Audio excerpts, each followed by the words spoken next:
আলহামদুলিল্লাহি রাব্বিল আলামিন ওয়াসসালাতু ওয়াসসালামু আলা সাইয়্যিদিল মুরসালিন আম্মা বা'দ ফাআউযু বিল্লাহি মিনাশ শাইতানির রাজীম বিসমিল্লাহির রহমানির রহিম আসসালাতু ওয়াসসালামু আলাইকা ইয়া রাসূলাল্লাহ ওয়া আলা আলিকা ওয়া আসহাবিকা ইয়া হাবিবাল্লাহ আসসালাতু ওয়াসসালামু আলাইকা ইয়া নাবিয়াল্লাহ ওয়ালা আলিকা ওয়া আসহাবিকা ইয়া নূর আল্লাহ।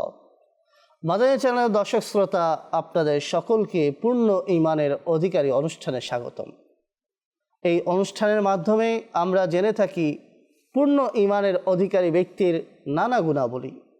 তার পাশাপাশি এই অনুষ্ঠানের মাধ্যমে প্রকাশিত হয় যে ইসলাম একটি পূর্ণাঙ্গ জীবন ব্যবস্থা, ইসলাম শান্তির বার্তাবাহক, ইসলাম কিভাবে সমাজ শৃঙ্খলাবদ্ধ হিসেবে থাকবে, কিভাবে সমাজ থেকে বিশৃঙ্খলা দূর হবে, এই বিষয়গুলো আমাদের অনুষ্ঠানের মাধ্যমে প্রকাশিত হয়। আল্লাহ সুবহানাহু ওয়া তাআলা এর নেক বান্দারা যেই গুণাবলীর অধিকারী হয়ে থাকে, সেই গুণাবলীগুলোর মাঝে রয়েছে সমাজ কল্যাণমূলক কাজ করা, মানুষের মাঝে শান্তির বার্তা পৌঁছে দেওয়া। আজকের আলোচনার বিষয় হলো হালাল খাওয়ার ফজিলত এবং হারাম ভক্ষণ করার অপকারিতা। মাদানী চ্যানেলের দর্শক শ্রোতা, যারা পূর্ণ ঈমানের অধিকারী তারা সর্বদা হালাল খাবার আহার করে, সর্বদা হারাম থেকে বিরত থাকার আপ্রাণ চেষ্টা করে দেয়। একজন মানুষ দ্বারা যতটুকু বাঁচা সম্ভব তারা ততটুকু বাঁচার চেষ্টা করে। আসুন আলোচনা শুরু করার পূর্বে নবী করিম সাল্লাল্লাহু তাআলা আলাইহি ইসলামের প্রতি দুরূদ ও সালাম পেশ করার ফজিলত সম্পর্কে একটি হাদিস শ্রবণ করি। নবী করিম সাল্লাল্লাহু তাআলা আলাইহি ইসলাম ইরশাদ করেন, যে ব্যক্তি দৈনন্দিন আমার উপরে 50 বার দুরূদ শরীফ পাঠ করবে, আমি কিয়ামতের দিন তার সাথে মুসাফা করব। সল্লু আলাল হাবিব সাল্লাল্লাহু তাআলা আলা মুহাম্মদ সাল্লাল্লাহু আলাইহি ওয়াসাল্লাম। মাদানী চ্যানেলের দর্শক শ্রোতা, আমরা নবী করিম সাল্লাল্লাহু তাআলা আলাইহি ইসলামের বাহ্যিক হায়াতে জিন্দগির যুগ থেকে অনেক বছর পরে জন্মগ্রহণ করেছি। তাই আমরা নবী করিম সাল্লাল্লাহু তাআলা আলাইহি ইসলামকে স্বচক্ষে দেখার সৌভাগ্য অর্জন করিনি। নবী করিম সাল্লাল্লাহু আলাইহি ইসলামের সংস্পর্শ লাভ করার সৌভাগ্য অর্জন হয়নি।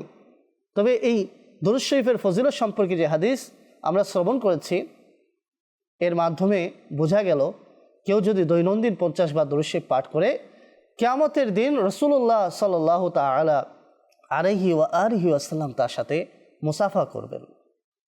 আমাদের উচিত হলো যখনই আমরা সময় পাই রাসূলুল্লাহ সাল্লাল্লাহু আলাইহি ওয়াসাল্লামের প্রতি যেন দুরূদ শরীফ পাঠ করি। মাদানী চ্যানেলের দর্শক শ্রোতা, আসুন আমরা আমাদের আলোচনার দিকে আসি। আল্লাহ সুবহানাহু ওয়া তাআলা আমাদেরকে এমন একটি ইসলাম দান করেছেন, বলা হচ্ছে যে একজন মুমিনের আমল কবুল হওয়া না হওয়ার ভিত্তি হলো হালাল ও হারাম। যে হালাল রিজিক আহার করবে তার ইবাদত কবুল হবে, সে বরকত দ্বারা ধন্য হবে। যে হারাম আহার করবে সে নিজের জন্য রহমতের দরজাকে বন্ধ করে নেবে, সে আল্লাহ তাআলার আযাবকে দাওয়াত দিবে। তাহলে চিন্তা করে দেখুন ইসলাম কতই না শান্তির বার্তাবাহক। হারাম ভক্ষণ মানে কি? অন্যের সম্পদ আত্মসাৎ করা, কাউকে ঠকানো, কাউকে কৌশলে ক্ষতিগ্রস্ত করা, কৌশলে অন্যের সম্পদকে ছিনিয়ে নেওয়া ইত্যাদি ইত্যাদি। ইসলাম এগুলোকে বয়কট করে শান্তির বার্তা ছড়িয়ে দেয়। আলহামদুলিল্লাহ। তো আল্লাহ সুবহানাহু ওয়া তাআলা পবিত্র কোরআনে কারীমের মধ্যে ইরশাদ করেন, বিসমিল্লাহির রহমানির রহিম, ইয়া আইয়ুহাল্লাযীনা আমানু কুলু মিন তাইয়্যিবাতি মা রাযাকনাকুম। হে ঈমানদারগণ, আমার প্রদত্ত রিজিক থেকে তোমরা পবিত্র তথা হালাল বস্তু আহার করো। ওয়াশকুরু লিল্লাহ, এবং আল্লাহ তাআলার শুকরিয়া জ্ঞাপন করো। ইন কুনতুম ইয়াহু তা'বুদুন, যদি তোমরা তারই ইবাদত করো। সুতরাং এই আয়াত দ্বারা প্রমাণিত হলো যে মুমিন যারা এক আল্লাহ তাআলার ইবাদত করে তাদেরকে আল্লাহ তাআলা আদেশ করেছেন পবিত্র হালাল বস্তু আহার করতে এবং আল্লাহ তাআলার শুকরিয়া জ্ঞাপন করার আদেশ দিয়েছেন। তো হালাল কাকে বলা হয়, হালাল ভক্ষণ, হালাল আহার কাকে বলা হয়? যে জিনিসটা আপনি আহার করবেন তা সত্তাগতভাবে হালাল হতে হবে। যেমন মাছ, মুরগি, ফল, ভাত ইত্যাদি যা খাবার আমরা হালাল খেয়ে থাকি। তো হালাল বস্তু আহার করার মানে হলো দুইটা বিষয় প্রতি খেয়াল রাখা। এক হলো যে বস্তু আমরা আহার করব সেই বস্তুটি সত্তাগতভাবে হালাল হতে হবে। যেমন আমরা আপেল আহার করে থাকি, মুরগি, মাছ, বিভিন্ন হালাল প্রকৃতির খাবার আহার করে থাকি, ভাত, ডাল ইত্যাদি। তো এক তো সত্তাগতভাবে ওই বস্তুটি হালাল হতে হবে, আর আরেকটি হলো হালাল উপায়ে উপার্জন করতে হবে। এখন মনে করুন ছাগল আহার করা অবশ্যই হালাল, কিন্তু কেউ যদি ছাগল চুরি করে আহার করে তবে কি হালাল হলো? মাছ আহার করা অবশ্যই হালাল, কেউ যদি অন্যের থেকে ছিনতাই করে, এভাবে যদি হারাম উপায়ে হালাল বস্তুকে উপার্জন করে তবে সেটা আহার করলে কি হালাল আহার করা হলো?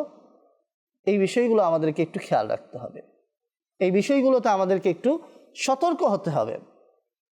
যে ব্যক্তি হালাল আহার করে সে বরকত দ্বারা মালামাল হয়, সে নিজের ইবাদতকে সহজেই আল্লাহ তাআলার দরবারে মকবুল করাতে পারে। আর যে ব্যক্তি হারাম ভক্ষণ করে সে নিজের জন্য আল্লাহ তাআলার আযাবকে দাওয়াত দেয়, সে নিজেকে বরকত শূন্য করে ফেলে, তার জন্য রহমতের দরজা বন্ধ হয়ে যায়। আল্লাহ সুবহানাহু ওয়া তাআলা পবিত্র কোরআনে কারীমের মধ্যে আরেক জায়গায় ইরশাদ করেন, বিসমিল্লাহির রহমানির রহিম, ইয়া আইয়ুহান নাসু কুলু মিম্মা ফিল আরদি হালালান তাইয়িবান ওয়া লা তাত্তাবিউ খুতুওয়াতিশ শাইতান ইন্নাহু লাকুম আদুউম মুবিন। হে লোকেরা, জমিনের মধ্যে যা হালাল ও পবিত্র বস্তু রয়েছে তা হতে আহার করো এবং শয়তানের পথে চলো না, নিশ্চয়ই সে তোমাদের প্রকাশ্য শত্রু। এই আয়াত দ্বারা প্রতীয়মান হয় আল্লাহ তাআলা ইরশাদ করেন জমিনের বুকে তো অনেক কিছু রয়েছে, তার মধ্যে হতে তোমরা পবিত্র ও হালাল বস্তুকে আহার করো। তাহলে বোঝা গেল জমিনের বুকে যা রয়েছে সব খাওয়া হালাল নয়। সুতরাং যেটি হালাল তাই আহার করতে হবে, যেটি হারাম তা থেকে দূরে থাকতে হবে। হাদিস শরীফের মধ্যে উল্লেখ রয়েছে, মুআজামুল আওসাতের হাদিস, হযরত সাদ রাদিয়াল্লাহু তাআলা আনহু নবী করিম সাল্লাল্লাহু তাআলা আলাইহি ওয়াসাল্লামের দরবারে আরজ করলেন, ইয়া রাসূলুল্লাহ সাল্লাল্লাহু তাআলা আলাইহি ওয়াসাল্লাম, আপনি দোয়া করুন আল্লাহ তাআলা যেন আমাকে মুস্তাজাবুদ দাওয়াত বানিয়ে দেন। মুস্তাজাবুদ দাওয়াত তথা যার প্রতিটি দোয়া কবুল হয়ে থাকে। নবী করিম সাল্লাল্লাহু তাআলা আলাইহি ওয়াসাল্লাম ইরশাদ করলেন, হে সাদ, নিজের আহারকে পবিত্র করো, মুস্তাজাবুদ দাওয়াত হয়ে যাবে তথা তোমার প্রত্যেকটি দোয়া কবুল করা হবে। আরও বলা হয় যে ওই সত্তার শপথ যার কুদরতে আমি মুহাম্মদ সাল্লাল্লাহু তাআলা আলাইহি ইসলামের প্রাণ রয়েছে, যে ব্যক্তি নিজের পেটের মধ্যে হারাম লুকমা রাখে তবে তার 40 দিনের আমল কবুল করা হয় না। আর যে ব্যক্তির হাড়, মাংস, সুদ ইত্যাদি হারাম বস্তুর কারণে বৃদ্ধি পায় বলা হচ্ছে তার জন্য আগুন উত্তম। এই হাদিস দ্বারা স্পষ্ট হলো যে এক লুকমা হারাম খাবার আহার করবে তার শাস্তি হিসেবে বয়ান করা হচ্ছে 40 দিন পর্যন্ত তার আমল গ্রহণ করা হবে না। এক তো আমাদের আমল বেশি নেই, তার মধ্যে যদি আমলগুলো ধ্বংস হয়ে যায় তাহলে আমরা কিয়ামতের ময়দানে কি নিয়ে উপস্থিত হব। এরপরে বলা হচ্ছে যে যার হাড়, মাংস, সুদ ইত্যাদি হারাম আহার করার মাধ্যমে বৃদ্ধি পেয়েছে তার জন্য আগুন উত্তম। আল্লাহু আকবার। আর শুরুতে কি বলা হলো, কেউ যদি মুস্তাজাবুদ দাওয়াত হতে চায়, সে যদি চায় আল্লাহ তাআলা তার প্রতিটি দোয়া কবুল করুন, তবে তার প্রথম শর্ত হলো সেই মুমিনকে, সেই মুসলমানের জন্য আবশ্যক হলো সে যেন নিজের খাবারকে পবিত্র করে তথা হালাল বস্তু আহার করে। আল্লাহু আকবার। হযরতে আবু সাঈদ খুদরি রাদিয়াল্লাহু তাআলা আনহু থেকে বর্ণিত রয়েছে, নবী করিম সাল্লাল্লাহু তাআলা আলাইহি ওয়াসাল্লাম ইরশাদ করেন, যে ব্যক্তি হালাল সম্পদ উপার্জন করল, অতঃপর তা থেকে আহার করল এবং সেই সম্পদ থেকে কাপড় পরিধান করল এবং অন্যান্যদের প্রতি খরচ করলো তথা তাদেরকে খাওয়ালো এবং তাদেরকে কাপড় পরিধান করালো, তবে তার এই আমল তার জন্য বরকতময় এবং পবিত্র। এই হাদিস দ্বারা প্রমাণিত হলো যে ব্যক্তি হালাল উপার্জন করে আহার করবে, নিজের পরিবার পরিজনকে আহার করাবে, নিজে হালাল সম্পদ দ্বারা পোশাক পরিধান করবে, নিজের পরিবার পরিজনকে হালাল উপার্জনের মাধ্যমে অর্জিত সম্পদের মাধ্যমে পোশাক পরিধান করাবে, সেই ব্যক্তির জন্য এই আমলটা বরকতময় হবে, পবিত্র হবে। আসুন আরেকটি চমৎকার হাদিস আপনাদের সামনে উপস্থাপন করছি। হযরতে আব্দুল্লাহ ইবনে ওমর রাদিয়াল্লাহু তাআলা আনহুমা থেকে বর্ণিত রয়েছে, নবী করিম সাল্লাল্লাহু তাআলা আলাইহি ওয়াসাল্লাম ইরশাদ করেন, পৃথিবী মিষ্টি এবং সবুজ শ্যামল। যে ব্যক্তি পৃথিবীতে হালাল পদ্ধতিতে সম্পদ উপার্জন করবে এবং সম্পদকে সেখানে খরচ করবে যেখানে খরচ করার হক ছিল, তবে আল্লাহ তাআলা তাকে পরকালে সওয়াব দান করবে এবং তাকে জান্নাতে প্রবেশ করাবেন।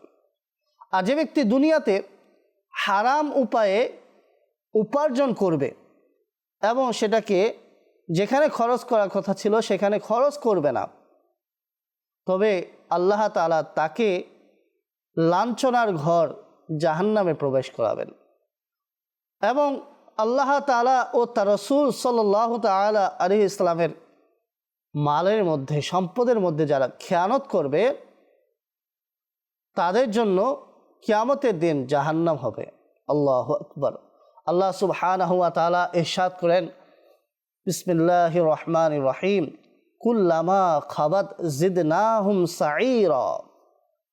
যখন কখনো নিভে আসবে তখন আমি তাদের জন্য তা আরও বেশি উত্তপ্ত করে দিব। অর্থাৎ যদি জাহান্নামের আগুন আস্তে আস্তে নিভে যাওয়ার উপক্রম হয় বা একটু কমে যায়, আল্লাহ তাআলা বলছেন আমি তা আরও প্রজ্বলিত করে দিব, উত্তপ্ত করে দিব। আল্লাহু আকবার। মাদানী চ্যানেল দর্শক শ্রোতা, আমরা শুনছি হালাল আহার করার ফজিলত এবং হারাম ভক্ষণ করার পরিণাম, হারাম ভক্ষণ করার কি কি অপকারিতা রয়েছে। আল্লাহু আকবার। আমরা বুঝতে পারলাম যে কোনো ব্যক্তি যদি পরহেজগার হতে চায়, কোনো ব্যক্তি যদি আল্লাহর ওলি হওয়ার ইচ্ছা রাখে, কোনো ব্যক্তি যদি সিদ্দিকের স্তরে পৌঁছতে চায়, তবে সর্বপ্রথম তাকে যা করতে হবে তা হলো হালাল রিজিক আহার করা। এটাই হলো তাদের জন্য অত্যন্ত জরুরি একটি বিষয়। আমরা জানি সৈয়দনা আবু বকর সিদ্দিক রাদিয়াল্লাহু তাআলা আনহু কেমন মর্যাদাবান। নবী করিম সাল্লাল্লাহু তাআলা আলাইহি ওয়াসাল্লামের পরে উম্মতে মুহাম্মাদির জন্য সর্বশ্রেষ্ঠ পথ প্রদর্শক হলো আবু বকর সিদ্দিক রাদিয়াল্লাহু তাআলা আনহু, যার ব্যাপারে হাদিসের মধ্যে পাওয়া যায়, যার ব্যাপারে বিভিন্ন ফজিলত হাদিসের মধ্যে বর্ণিত রয়েছে, যাকে বলা হয় যে আফদালুন নাস বা'দাল আম্বিয়া, নবীগণের পরে সর্বশ্রেষ্ঠ মানব হিসেবে যাকে আখ্যা দেওয়া হয়েছে তথা আবু বকর সিদ্দিক রাদিয়াল্লাহু তাআলা আনহু। কেমন পরহেজগার ছিলেন। আসুন ওনার জীবন থেকে আমরা কিছু শিক্ষা গ্রহণ করি যে তিনি হালাল ভক্ষণ করা এবং হারাম ভক্ষণ থেকে বিরত থাকার প্রতি কেমন সতর্ক ছিলেন। আমিরুল মুমিনিন হযরতে সাইয়েদনা আবু বকর সিদ্দিক রাদিয়াল্লাহু তাআলা আনহুর গোলাম আপনার দরবারে দুধ নিয়ে আসলো। আবু বকর সিদ্দিক রাদিয়াল্লাহু তাআলা আনহু সে দুধ পান করে নিল। গোলাম আরজ করল, আমি এর পূর্বে যা নিয়ে আসতাম আপনি তার বিষয়ে জিজ্ঞাসাবাদ করতেন, এবার জিজ্ঞেস করলেন না। তখন আমিরুল মুমিনিন সাইয়েদনা আবু বকর সিদ্দিক রাদিয়াল্লাহু তাআলা আনহু বললেন যে এটি কেমন দুধ। হাদিসের সারমর্ম আপনাদের সামনে উপস্থাপন করছি। গোলাম বলল যে জাহিলি যুগে আমি একজন রোগীর মন্ত্রের মাধ্যমে চিকিৎসা করেছিলাম, আর আজ সে আমাকে সেই দুধ দিয়েছে, আমি সেই দুধ আপনার সামনে উপস্থাপন করেছি। আবু বকর সিদ্দিক রাদিয়াল্লাহু তাআলা আনহু তৎক্ষণাৎ এটা শুনে নিজের হলকের মধ্যে, কণ্ঠনালীর মধ্যে আঙ্গুল প্রবেশ করালেন এবং যতটুকু বের করা সম্ভব ছিল সেটি বের করে দিলেন এবং আল্লাহ তাআলার দরবারে কিছুটা এরূপ আরজ করলেন, হে আল্লাহ, আমার পক্ষে যা সম্ভব ছিল আমি তা করেছি, বাকি তুমি ক্ষমা করে দাও। আল্লাহু আকবার। আমরা সাহাবা ইকরাম আলাইহিমুর রিদওয়ানকে কেন এত ভালোবাসি? কেন রাসূল করিম সাল্লাল্লাহু তাআলা আলাইহি ইসলাম আমাদের জন্য সাহাবা ইকরাম আলাইহিমুর রিদওয়ানের জীবনকে আদর্শ হিসেবে উপস্থাপন করেছেন? কেন রাসূল করিম সাল্লাল্লাহু তাআলা আলাইহি ইসলাম আমাদেরকে সাহাবা ইকরাম আলাইহিমুর রিদওয়ানের আনুগত্য অনুসরণ করতে বলেছেন? এই তাদের জীবনী পড়ার মাধ্যমে আমরা এই জিনিসগুলো উপলব্ধি করতে পারি। কেমন ছিল তার পরহেজগারিতা, কেমন ছিল তার আল্লাহু আকবার খোদাভীতি। আল্লাহ সুবহানাহু ওয়া তাআলা আমাদেরকে সাহাবা ইকরাম আলাইহিমুর রিদওয়ানের পথে চলার তৌফিক দান করুন। নবী করিম সাল্লাল্লাহু আলাইহি ইসলামের সাহাবারা এক একজন হলো আমাদের জন্য হেদায়েতের নক্ষত্র স্বরূপ। মাদানী চ্যানেল দর্শক শ্রোতা, আমাদেরকেও সতর্ক থাকতে হবে, অন্যথায় ইবাদত কোনো কাজে আসবে না। হালাল উপার্জন করার গুরুত্ব ইসলামে কেমন রয়েছে দেখুন। হাদিস শরীফের মধ্যে কি এসেছে? কাসবুল হালালি ফরিদাতুন বাদা ফরিদাতিন, ফরজ আদায়ের পরে হালাল উপার্জন করাও ফরজ। আল্লাহু আকবার। ইসলামের মধ্যে হালাল উপার্জনের অনেক বেশি গুরুত্ব রয়েছে। এই জন্য বলা হয় যে হালাল উপার্জন করার মাধ্যমে সহজেই নিজের ইবাদতকে কবুল করা যায়, অর্থাৎ আল্লাহ তাআলা কবুল করে নেন। আর হারাম উপার্জন করার কারণে ইবাদত গ্রহণযোগ্য হয় না। আল্লাহ সুবহানাহু ওয়া তাআলা আমাদেরকে হালাল উপার্জন করার তৌফিক দান করুন।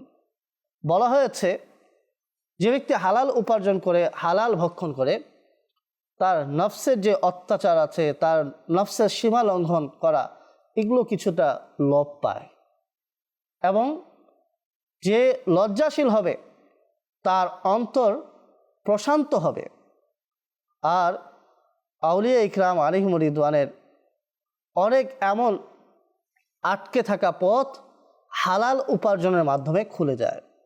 হারাম ভক্ষণের ব্যাপারে বর্ণিত রয়েছে, হযরত আব্দুল্লাহ ইবনে আব্বাস রাদিয়াল্লাহু তাআলা আনহুমা ইরশাদ করেন, আল্লাহ তাআলা তার নামাজ কবুল করেন না যার পেটের মধ্যে হারাম লোকমা রয়েছে। আল্লাহু আকবার। একদিকে নামাজ পড়ব, আরেকদিকে হারাম ভক্ষণ করা হবে, একদিকে রোজা রাখা হবে, আরেকদিকে হারাম ভক্ষণ করা হবে, একদিকে আল্লাহ তাআলার কাছে অশ্রু প্রবাহিত করে কান্না করা হবে, অপরদিকে পেটের মধ্যে হারাম লুকমা থাকবে। তখন কিভাবে এই নামাজ দোয়া কবুল হবে? আমি অভিযোগ করব আমার দোয়া আল্লাহ তাআলা কবুল করছেন না, আমি ইবাদত করছি, আল্লাহ তাআলা আমার দোয়া কেন কবুল করছেন না?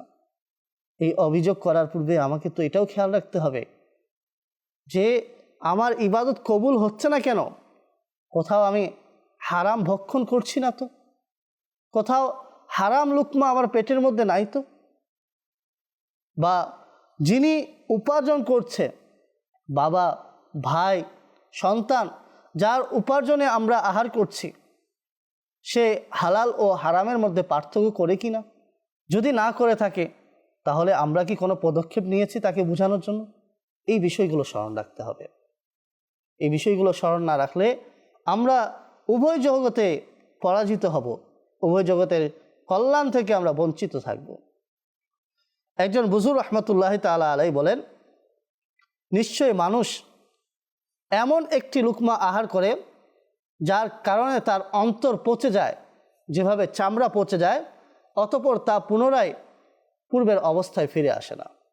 হযরত সাহাল ইবনে আবদুল্লাহ তুস্তারি রহমতুল্লাহ তাআলা আলাইহি বলেন, যে ব্যক্তি হারাম ভক্ষণ করে, সে ইচ্ছা করে হোক কিংবা অনিচ্ছায়, জেনে শুনে হোক কিংবা না জেনে, তার আযা অর্থাৎ তার অঙ্গসমূহ গুনাহের মধ্যে মুবতালা হয়ে যায়, অর্থাৎ তার অঙ্গ দ্বারা গুনাহ প্রকাশিত হওয়া শুরু হয়ে যায়। আল্লাহু আকবার। আর যখন কোনো ব্যক্তি হালাল ভক্ষণ করে, তখন তার অঙ্গসমূহ ফার্মাবারদার তথা বাধ্যগত হয়ে যায় এবং তার কল্যাণমূলক কাজ করা তৌফিক অর্জিত হয়। আল্লাহ সুবহানাহু ওয়া তাআলা আমাদেরকে কল্যাণমূলক কাজ, ইবাদত বেশি বেশি করার তৌফিক দান করুন। মাদানী চ্যানেল দর্শক শ্রোতা, যখনই আমাদের ইবাদতের মধ্যে মন বসবে না, তখনই আমাদেরকে একটু ভাবতে হবে, চিন্তা করতে হবে, আমি হালাল আহার করছি নাকি হারাম ভক্ষণ করছি, আমার খাবার পবিত্র কিনা, আমি নিজেকে গুনাহ থেকে কেন বিরত রাখতে পারছি না, দোয়া করছি আল্লাহ তাআলার দরবারে, তাও কেন বিরত রাখতে পারছি না, ইস্তেগফার করছি, কারণ কি? আমাকে একটু চিন্তা ভাবনা করতে হবে। কোথাও আমি হারাম ভক্ষণ করছি না তো, কোনোভাবে আমার উপার্জনের মধ্যে হারাম অন্তর্ভুক্ত হয়ে যাচ্ছে না তো? এই বিষয়গুলোর প্রতি আমাদেরকে সতর্ক থাকতে হবে। রিজকে হালাল, এটা হলো তাকওয়া ঈমানের সাথে সম্পর্কিত। আল্লাহ সুবহানাহু ওয়া তাআলা ইরশাদ করেন, ওয়াকুলু মিম্মা রাযাকাকুমুল্লাহু হালালান তাইয়্যিবা ওয়াত্তাকুল্লাহাল্লাযী আনতুম বিহি মুমিনুন। এবং তোমরা আল্লাহ তাআলার প্রদত্ত রিজিক থেকে আহার করো, পবিত্র এবং হালাল বস্তু, এবং সেই আল্লাহকে ভয় করো যার উপরে তোমরা ঈমান রাখো। তাহলে বোঝা গেল ঈমানদারদেরকে আল্লাহ তাআলা ইরশাদ করেছেন যে ওই আল্লাহকে ভয় করো যার উপরে তোমরা ঈমান রাখো। যে এই আয়াতের মধ্যে একটি চমৎকার বিষয় রয়েছে, যে ঈমানের মাধ্যমে তাকওয়া অর্জিত হয়ে থাকে এবং তাকওয়ার মাধ্যমে মানুষ হালাল উপার্জন করা এবং হালাল আহার করার সৌভাগ্য অর্জন করে। এই জন্য আল্লাহ তাআলা বলেছেন, তোমরা ওই আল্লাহকে ভয় করে থাকো যার প্রতি তোমরা ঈমান এনেছো, সেই আল্লাহ তাআলার প্রদত্ত রিজিক থেকে তোমরা কি করো? পবিত্র এবং হালাল বস্তু আহার করো। এটাই এই আয়াত দ্বারা প্রতীয়মান হয়। মাদানী চ্যানেলের দর্শক শ্রোতা, এভাবে আল্লাহ তাআলা ইরশাদ করেছেন, তোমরা আল্লাহ তাআলার প্রদত্ত রিজিক থেকে হালাল এবং পবিত্র জিনিস আহার করো এবং আল্লাহ তাআলার নেয়ামতের শুকরিয়া আদায় করো। এখানে বলা হয়েছে যে আল্লাহ তাআলার নেয়ামতের শুকরিয়া আদায় করতে। তো আল্লাহ তাআলার শুকরিয়া কি? যে আল্লাহ তাআলা আমাদেরকে নেয়ামত দান করেছেন, এই নেয়ামত আহার করার মাধ্যমে আমাদের যে শক্তি উপার্জন হবে, এই শক্তি আমরা আল্লাহ তাআলার ইবাদতে খরচ করব, তথা নামাজ পড়ব, রোজা রাখব, হজ ফরজ হলে হজ করব, যাকাত ইত্যাদি যা আছে সব কিছু করব আল্লাহ তাআলার নেয়ামত প্রাপ্ত হওয়ার শুকরিয়া আদায়ের নিয়তে। যে শুকরিয়া কাকে বলা হয়? যে মানুষ অনুগ্রহকারী, নেয়ামত দানকারীর কৃতজ্ঞ হবে এবং তার অনুগ্রহকে মূল্যায়ন করবে এবং তার প্রদত্ত নেয়ামত তার মর্জি অনুযায়ী খরচ করবে, তবে এটাকে বলা হয় শুকরিয়া। আল্লাহ তাআলা বলেন যে শুকরিয়া আদায় করার ফজিলত কি? আল্লাহ তাআলা ইরশাদ করেন, বিসমিল্লাহির রহমানির রহিম, লা ইন শাকারতুম লা আযীদান্নাকুম। যদি তোমরা শুকরিয়া আদায় করো তবে আমি তোমাদেরকে আরও বেশি প্রদান করব। আল্লাহ সুবহানাহু ওয়া তাআলা আমাদেরকে আল্লাহ সুবহানাহু ওয়া তাআলা এর নেয়ামতের বেশি বেশি শুকরিয়া আদায় করার তৌফিক দান করুন। আমিন বিজাহিন নবীল আমিন।